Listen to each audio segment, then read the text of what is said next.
I spent 3 years renovating that house. 3 years of weekends sanding floors until my hands bled, scraping wallpaper until my shoulders burned, and painting every surface I could reach. I documented every receipt, every material cost, every contractor invoice.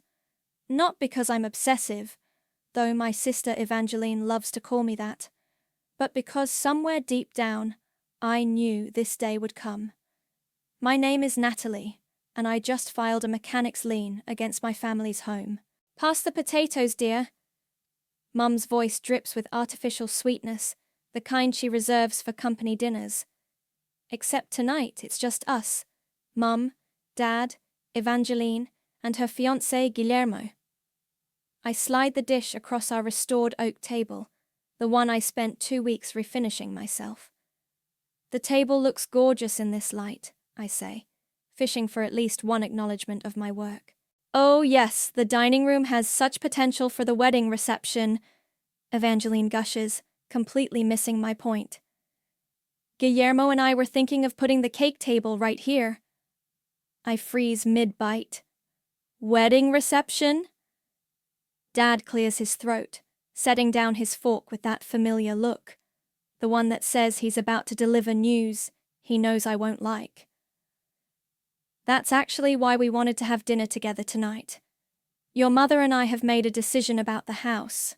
The potato turns to ash in my mouth. I've seen this coming for months, but hearing it still feels like a punch to the gut. We're giving it to Evangeline and Guillermo as a wedding gift, Mom announces, beaming at my sister. They'll need somewhere suitable to start their family. The room spins slightly. What about my investment in the renovations? My voice sounds distant, even to myself. The materials, the contractors, my time. Oh, honey, Mom waves her hand dismissively. That was just you helping the family. You've always been so good at fixing things. Evangeline reaches across the table to pat my hand. And we're so grateful, Nat. Really. You can come visit any time. I pull my hand away, thinking of the $60,000 in savings I'd poured into this house, the second job I'd taken to afford it, the countless weekends I'd sacrificed while Evangeline was off finding herself in Europe. I have all the receipts, I say quietly.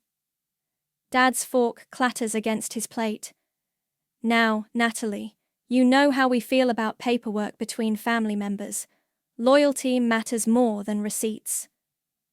I think about the folder sitting in my lawyer's office, the lien I'd filed last week, after overhearing Mom and Evangeline discussing wedding venues in what would soon be Evangeline's house. You're right, Dad, I say, standing up. Loyalty does matter. That's exactly why I kept such careful records. Where are you going? Mom calls as I head for the door. We haven't even had dessert. I turn back, meeting their confused faces with a calm I don't quite feel. I need some air, and you all need to check your mail tomorrow. There's something you should see. What's that supposed to mean? Evangeline's voice rises slightly, her perfect facade cracking. I think about Jake, the contractor who'd pulled me aside 6 months ago. You need to protect yourself, he'd warned me. Family or not, this much investment needs legal backing. It means, I say, hand on the doorknob, that sometimes loyalty needs to be proven in court. I close the door on their stunned silence, walking out into the cool evening air. Behind me, through the window I'd restored myself, I can hear Evangeline's shrill voice rising in panic. She's probably already Googling mechanics Lien. Let them worry. Let them wonder. For 3 years, I'd been the good daughter, the reliable one, the built-in renovation crew. Now they'd learn exactly how much that reliability cost. I pull out my phone and text my friend Vivian. It's done. They just told me about the wedding gift. Time to move to phase 2. Her response comes quickly. Holy shit, you actually did it. Need wine? I smile, looking back at the house. My house, according to the Lien paperwork. Bring the expensive stuff. We're celebrating tonight. You're either crazy or brilliant, Vivian says, pouring her third glass of wine. We're sitting in her apartment, surrounded by takeout containers and legal documents. Maybe both. I learned from the best. I raise my glass toward her law degree hanging on the wall. Remember when you told me never to do business without a paper trail? She snorts. I meant for your graphic design clients, not to legally trap your family. Same principle. I pull out my phone, showing her the photos I'd taken throughout the renovation process. Before and after of every room. Dated receipts, contractor invoices, even texts from my parents asking me to coordinate with workers. And they never once offered to pay you back? I laugh, but it comes out bitter. They said it was my contribution to the family legacy, that the house would be mine someday anyway, until it wasn't. Vivian's eyes narrow. Tell me about the contractor who tipped you off. Jake? I scroll through my photos until I find one of the kitchen renovation. He's in the background, measuring cabinets. He noticed I was keeping detailed records. One day, he pulled me aside while my parents were out. The memory is crystal clear. Jake wiping sweat from his forehead, looking uncomfortable but determined. Listen, he'd said.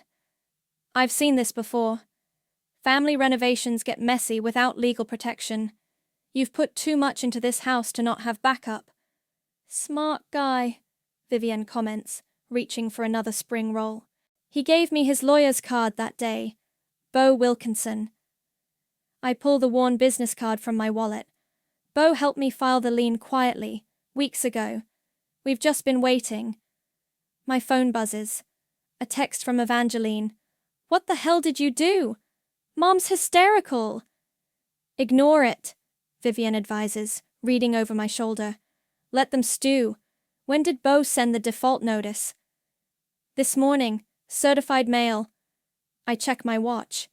They should have received it about an hour before dinner, and they still announced giving away the house? Vivian whistles. That's either incredibly bold or incredibly stupid. They probably didn't even open it. Dad always says, family loyalty over paperwork. Vivian finishes with me, rolling her eyes. God, I hate that phrase. Another text buzzes through, this time from Jake. Your sister just called the office, demanding to know if I helped you scheme against them. Told her all my work was properly documented and licensed. You okay? I type back quickly. I'm fine. Thank you for the warning last summer. What's next? Vivian asks, gathering the empty containers. We wait. The lien gives them 30 days to repay my investment, with interest. They won't. How can you be so sure? I think about Guillermo's nervous glances whenever money comes up, about the whispered phone calls I've overheard. Because they can't. Evangeline and Guillermo are counting on taking out a mortgage on the house after the wedding. They need the equity. For what? I don't know yet, but I will. My phone lights up again. Dad this time. We need to talk. Family meeting tomorrow, 6 p.m. Be there. Vivienne reads the message and grabs my phone, typing a response before I can stop her. Sorry, I'll need to check with my lawyer first. All communication should go through proper channels now. Vivienne! I grab my phone back, but she's already hit send. Trust me, she says, grinning. Let them panic. Let them realize you're not playing their game anymore. Another text from Jake pops up. BTW, your detailed records probably saved my ass too. Your sister was fishing for ammunition, but everything's ironclad. Damn good planning. I show Vivian the message. At least someone appreciates my obsessive record keeping. Speaking of records, she pulls out her laptop. Let's review the foreclosure process. If they don't pay, and you're right, they probably can't, you'll need to know exactly how this plays out. I think about the house, about every nail I've driven and every wall I've painted, about Evangeline's smug smile at dinner, about years of being the reliable daughter, the one who'd land on her feet. They think I'm bluffing, I say, settling in beside Vivian. They think I'll back down because family. Then they clearly don't know you very well. Vivian opens a legal document. Let's make sure they learn. My phone buzzes one final time. Mum, please, sweetie, don't do this to your sister. I turn the phone face down without responding. They'd never worried about doing this to me. The sunflowers would look perfect along this wall, Evangeline declares, gesturing at the kitchen I'd spent months restoring. We'll need to repaint, of course. This grey is so functional. I bite my tongue, remembering Vivian's advice to stay calm and document everything. My sister has summoned me to help with wedding preparations, though it feels more like torture. The grey matches the original craftsman style, I say, watching her tape gaudy yellow fabric swatches to my carefully chosen paint. Well, it's not original anymore, is it? She flashes that signature smile. It's my kitchen now. Before I can respond, Guillermo bursts in, phone pressed to his ear. No, listen, I can get the money. Just give me until after the wedding. His voice is tense. He spots us and immediately steps outside. Evangeline's smile falters for a second. Work stuff, she says quickly. He's under so much pressure with the merger. I make a non-committal noise and pretend to study her wedding binder, but my ears are trained on the muffled conversation outside. You can't do this now, Guillermo hisses. The house paperwork isn't even final yet. Yes, I know what I promised. Interesting. Natalie? Evangeline snaps her fingers in front of my face. Focus, please. We need to discuss the reception layout. Shouldn't you wait until the ownership transfer is complete? I ask innocently. Given the current legal situation? Her face darkens. Mom and Dad already decided. Your little paperwork stunt won't change anything. You sure about that? Before she can answer, Mum sweeps in with her wedding planner in tow. Girls. Playing nice, I hope? Always, I say, just as Evangeline mutters, she's being difficult. Natalie. Mum pulls me aside while the wedding planner distracts Evangeline with fabric samples. Can't you just be happy for your sister? She'll land on her feet, she always does. The words hit like a slap. I'd heard them before, through the study door 3 weeks ago. Natalie will land on her feet, she always does. Evangeline needs this house more. You're right, I say, watching Mum's face relax. People usually land exactly where they deserve to. Guillermo comes back inside, looking pale. He pulls Evangeline into a corner, whispers something that makes her frown. My phone vibrates, a text from Beau. Just filed the auction paperwork. City Hall approved. You sure about this? I glance at my family. Mom arranging flowers like nothing's wrong. Evangeline and Guillermo having their heated whispered discussion. The wedding planner rearranging my furniture without asking. Absolutely sure, I text back. Natalie, come look at these centerpieces. Mom calls, oblivious to the tension radiating from her precious golden couple. I walk over, playing my part. Through the window, I spot a familiar figure at City Hall across the street. Beau, probably filing those auction documents right now. Nobody else notices him. Beautiful, I say about whatever arrangement Mom's pointing at. Though you might want to hold off on ordering too many, just in case. What's that supposed to mean? Evangeline snaps. Just being practical, like that grey paint you hate so much. Guillermo's phone rings again. He checks the screen and practically runs outside. Everything okay? I ask Evangeline with fake concern. He seems stressed. Mind your own business, she hisses. Funny, I say, gathering my things. That's exactly what I've been trying to tell all of you. Mom grabs my arm as I head for the door. Where are you going? We haven't finished the seating chart. I gently remove her hand. I think I've seen enough for today. Outside, I pass Guillermo pacing on the lawn. Problems? I ask. He jumps like I've shocked him. No, everything's fine, perfect. Good to hear. I smile. By the way, If you're planning to use the house as collateral for anything, you might want to check the property records first. Just being practical. The color drains from his face as I walk away. Behind me, I hear him frantically dialing another number. My phone buzzes again. Bo. Auction notice goes up next week. Point of no return.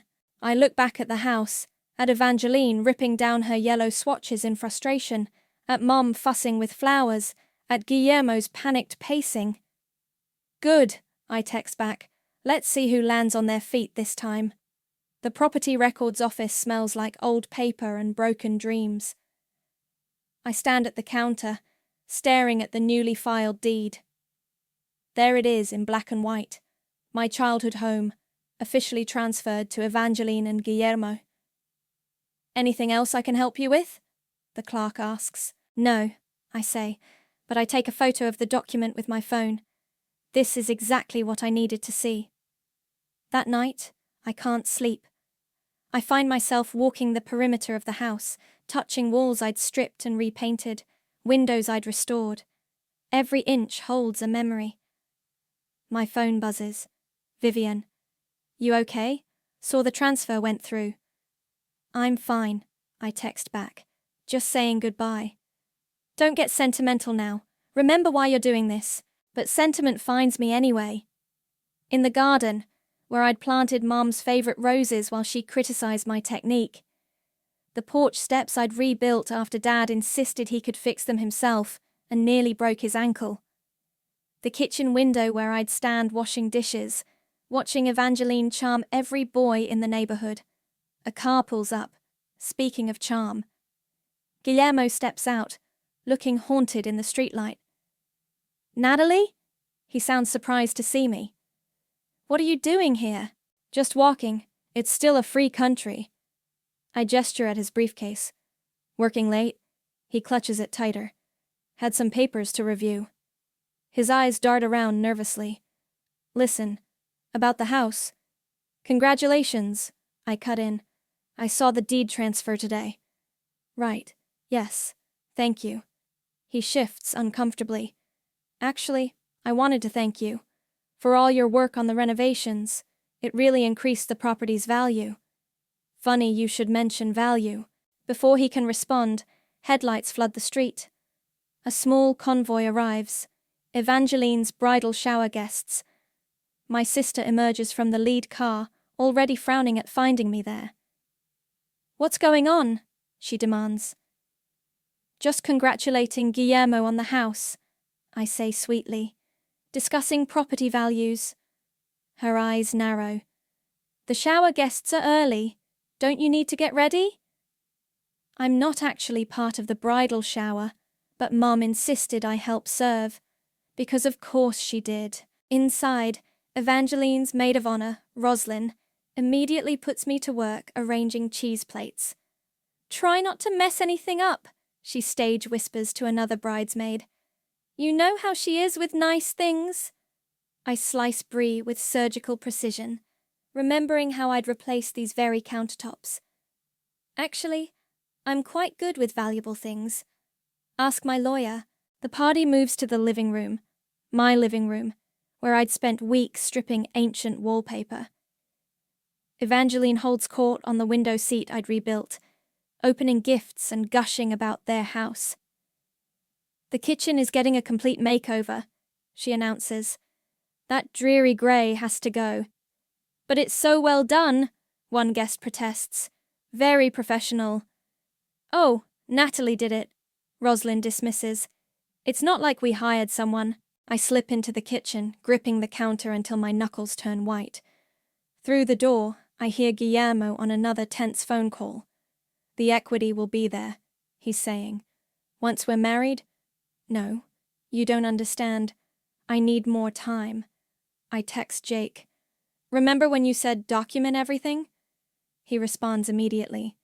Yeah. Why? Because sometimes karma needs receipts. The party winds down around midnight. As guests leave, Guillermo catches me in the hallway. You've been amazing through all this, he says, words slightly slurred from champagne. Really? We owe you. You have no idea how much, I reply. He laughs nervously. Seriously though, your contributions to our future, we're grateful. I'm sure you are. I smile. You may owe me more than you know. His face falls slightly. Before he can respond, Evangeline whisks him away. I'm the last to leave, locking up with the key I technically shouldn't still have. As I reach my car, I spot something on the front door. A notice, officially posted. Pre-foreclosure notice. The countdown has begun. My phone buzzes one last time. Vivienne. Just saw the notice filing hit the system. You ready for tomorrow? I take a final look at the house, remembering Dad's words about family loyalty, about paperwork, about landing on your feet. More than ready, I text back. Time to collect what I'm owed. Behind me, through the window, I see Evangeline discover the notice. Her scream pierces the night air. I drive away, smiling. Some debts demand to be paid. Mum's shriek echoes through the foyer as I walk in. She's clutching the foreclosure notice like it's a venomous snake, while Dad paces and Evangeline sobs dramatically on the stairs. How could you do this? Mom thrusts the paper at me.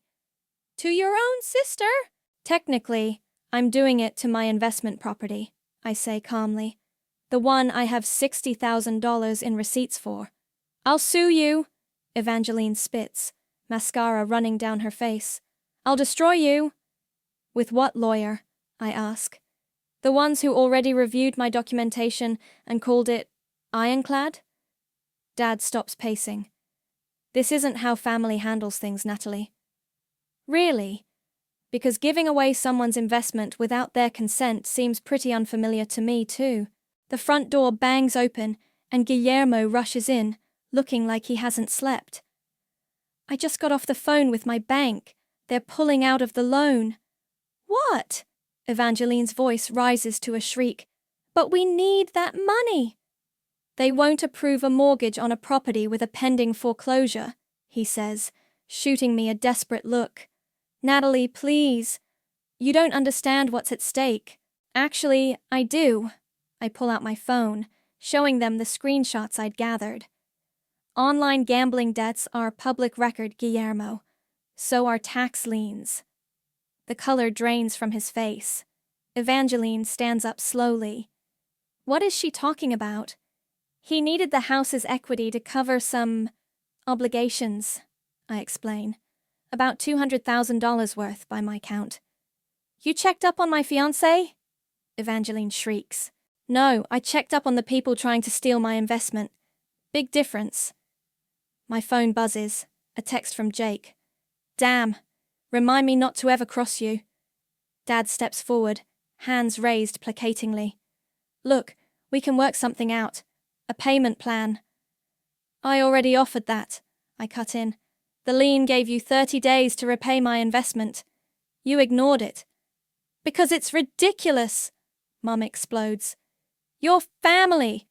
You can't foreclose on family. Watch me. Guillermo's phone rings. He checks it and goes pale. I have to take this. He steps outside, but we can still hear him. Please, just a few more weeks. No, don't call them. What's really going on? Evangeline demands, following him. What aren't you telling me? Their argument spills onto the front lawn. Through the window, I watch my sister's perfect world crumble as Guillermo finally confesses the extent of his debts. We can still fix this, Dad says quietly. Name your price. I turn to face him. You want to negotiate now? After you gave away my investment without a second thought? We thought you'd understand, Mom pleads. Evangeline needs... Stop! My voice cuts through her excuses. Every time you say Evangeline needs something, you really mean you need Evangeline to have it, to maintain your perfect family image. The front door slams. Evangeline storms back in, makeup completely ruined. He's been lying about everything. His job, his money, all of it. Sweetheart, Mom starts. Don't! Evangeline whirls on me. You knew! You knew and you let me plan this whole wedding anyway. Like you let me renovate this whole house knowing you'd take it? She crumples onto the stairs again, but this time her sobs sound real. My phone buzzes again. Vivian. Guillermo's parents just called their lawyer. They're pulling all wedding funding citing financial instability. Want me to send the foreclosure timeline? Send it. I text back. Natalie. Dad tries one last time. What do you want from us? I look around at my handiwork, both the physical renovations and the emotional demolition. I want what I'm legally owed. Full repayment with interest, or the house goes to auction. You have 48 hours to decide. Or what? Mom challenges. Or I let the foreclosure proceed. And trust me, you don't want that, because then everyone will know exactly why it happened. I head for the door, pausing beside my sister. By the way, Evangeline, check his credit report. Page 3 is especially interesting. Outside, Guillermo is still on the phone, now practically begging. He sees me and mouths, "Please." I shake my head and walk to my car. Behind me, I hear Evangeline's voice rise again as she presumably finds his credit report. Some people need to hit rock bottom before they learn. Looks like today's that day for my whole family. $10,000, Dad says, sliding the check across my kitchen table. That's more than fair for some DIY renovations. I don't even touch it. The receipts total $60,000. That's not counting labor. You're being unreasonable, Mom cuts in. She's been crying. Her mascara is smeared. The wedding's been postponed. Evangeline's devastated. Isn't that enough? That's Guillermo's fault, not mine. I sip my coffee calmly. His gambling debts have nothing to do with my lien. Please! Mom reaches for my hand. I pull back. We can't lose this house. Your father's father built it. Should have thought of that before giving it away. Dad slams his fist on the table. Damn it, Natalie! We raised you better than this. No. I stand up slowly. You raised me to be reliable, practical, to document everything, so that's exactly what I did. My phone buzzes. Vivienne. Guillermo's creditors filed their own liens. You need to see this. Excuse me, I say, stepping into my bedroom. I call her immediately. It's bad, she says without preamble. He owes nearly $500,000, multiple casinos, private lenders, some very shady characters. Jesus. Yeah, his parents just pulled all financial support. The wedding's not just postponed, it's over. I peek out my door. Mom's crying again. Dad's making angry calls. Send me everything, I tell Vivian. And call Beau. When I return, Mom's holding an old photo album. Remember this? She opens to pictures of me as a child, helping Dad plant trees in the backyard. This is your heritage too. My heritage? I laugh bitterly. You mean the one you gave to Evangeline? We can work something out, Dad says, softer now. A longer payment plan. Maybe co-ownership. Too late. I show them my phone, the screen displaying Guillermo's liens. Your perfect son-in-law has some explaining to do. Mom's face crumples as she reads. Dad's turns purple. 2 weeks, I say, while they process the information. Pay my full investment with interest, or the house goes to auction. And with these new liens, you'll be lucky to get anything after the creditors take their share. You'd really do this, Mum whispers. Put us out on the street. Like you put me in debt, I counter. I took out loans for those renovations, worked 2 jobs. Where was your concern then? The doorbell rings. It's Evangeline, looking like she hasn't slept in days. It's all gone, she says hollowly. Guillermo's parents pulled everything. The wedding fund, the business investment, all of it. She collapses onto my couch. He was going to use the house to pay off bookies. Sweetheart, Mom starts toward her. Don't, Evangeline snaps. You pushed me to accept his proposal, said he was perfect. Did anyone even check his background? I did, I say quietly. The day after you announced the engagement. That's why I filed the lien. She stares at me. You were protecting the house. From him.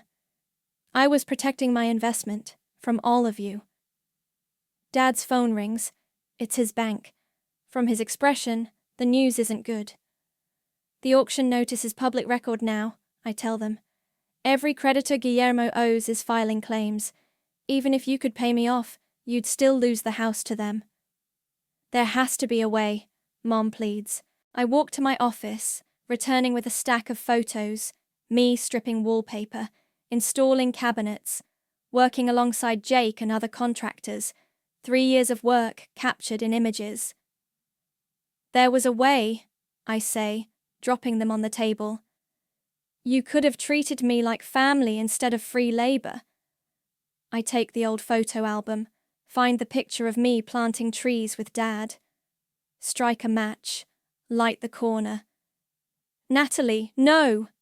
Mum reaches for it. Let it burn, I say, dropping it in the sink. Like you burned my trust. My phone buzzes again. Bo. Auction date set, 2 weeks from today. Time's up, I tell my shattered family. I suggest you start packing. Evangeline looks at the burning photo, then at me. I never thought you'd actually do it. That was your first mistake, I reply. You never thought about me at all. The morning of the auction dawns cold and clear. I arrive early to find Evangeline on the front steps, clutching a manila envelope. I can prove you forged documents, she announces, waving the envelope. The lien, the contracts. I have evidence. No, I say calmly. You have desperation. Bo appears beside me, briefcase in hand. Is there a problem here? She's trying to stop the auction with forged evidence, I explain. Rather ironic, really. That's a serious accusation, Bo says, pulling out his phone. Should I call the police? Evangeline's face crumples. You wouldn't. Try me.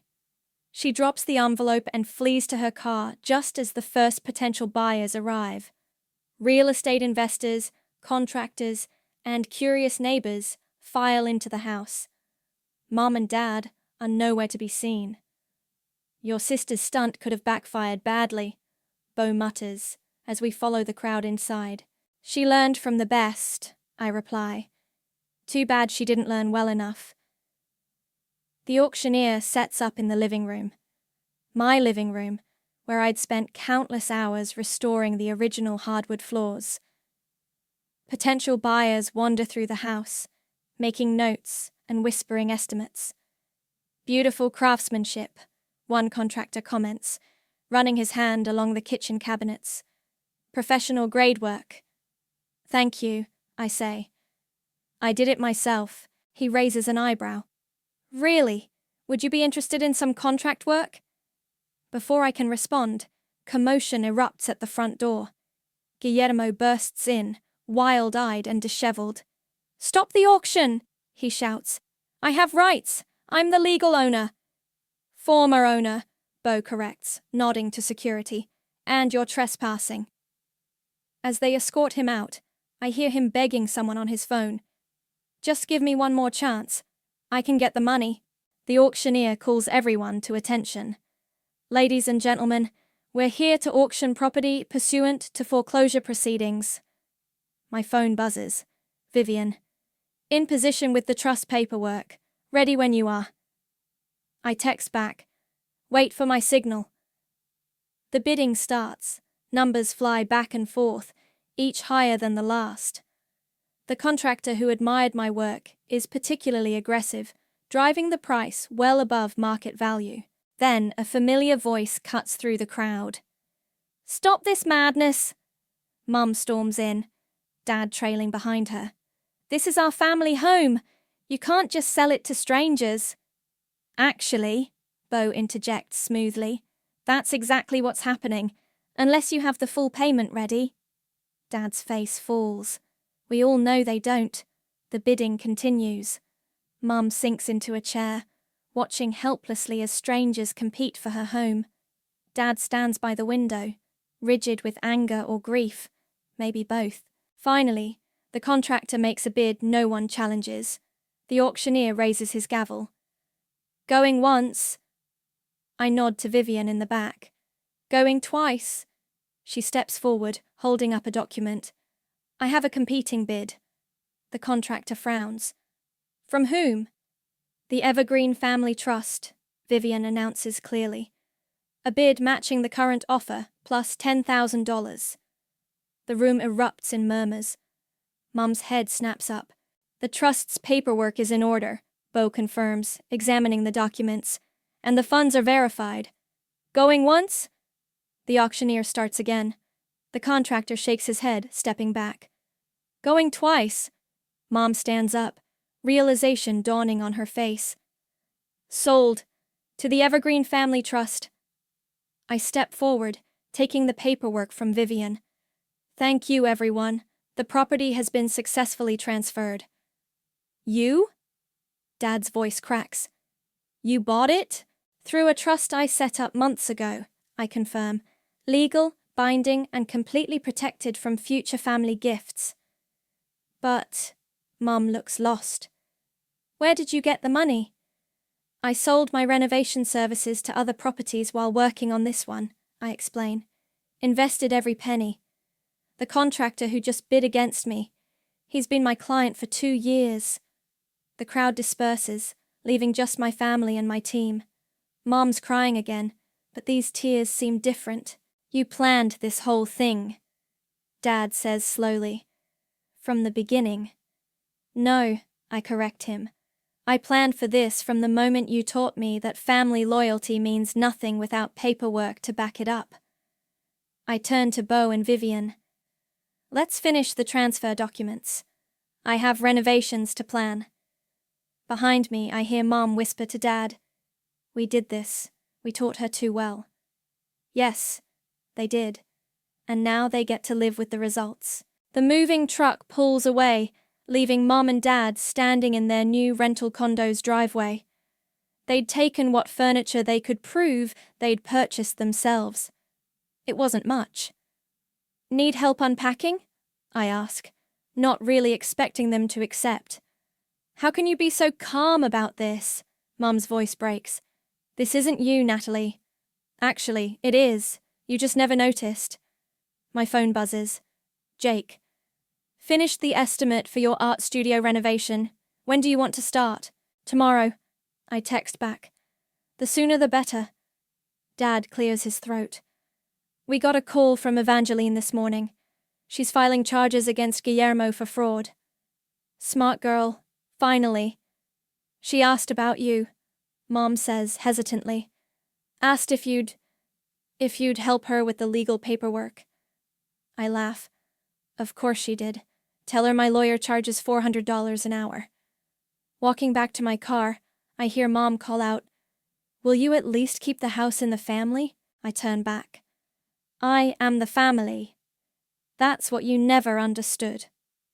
At home, my home, legally and completely, I find Vivian waiting on the porch with a bottle of champagne.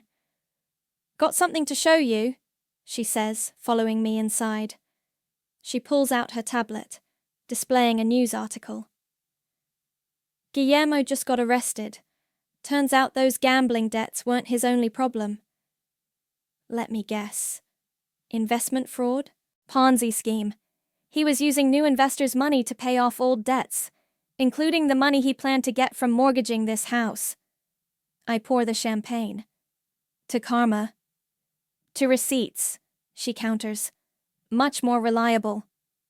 The doorbell rings. It's Evangeline, looking smaller somehow without her usual perfect makeup and designer clothes. I need your help, she says simply. Clearly. I mean it, Natalie. You were right, about everything. I never saw what was happening because I never had to look. I study her face. For once, there's no manipulation there. Just exhaustion and something that might be respect. Come in, I say finally. But we're doing this my way. She follows me to the kitchen, still grey, still perfect, where Vivian's already pulling out legal forms. First, I tell Evangeline, you're going to write down every penny Guillermo promised to investors.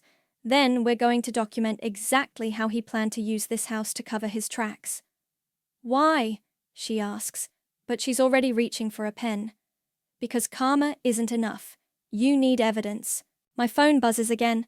A text from Jake with photos of his latest renovation project. Ready to start your art studio tomorrow? By the way, got 3 new clients asking for that grey kitchen look. You started a trend. I smile, remembering Mum's dismissal of my functional design choices. What are you going to do with the house? Evangeline asks quietly. Turn the living room into an art studio. The study becomes my office. I'm starting a renovation consulting business. And us? Mum and Dad?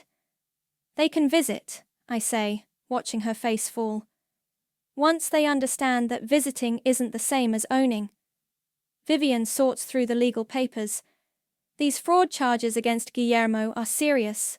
You'll need to testify. Good, Evangeline says firmly. I want to. Look who finally learned about documentation, I observe. She meets my eyes. I learned from the best. Later that night, after they've gone, I walk through my house. Really mine now, every receipt proven, every investment documented.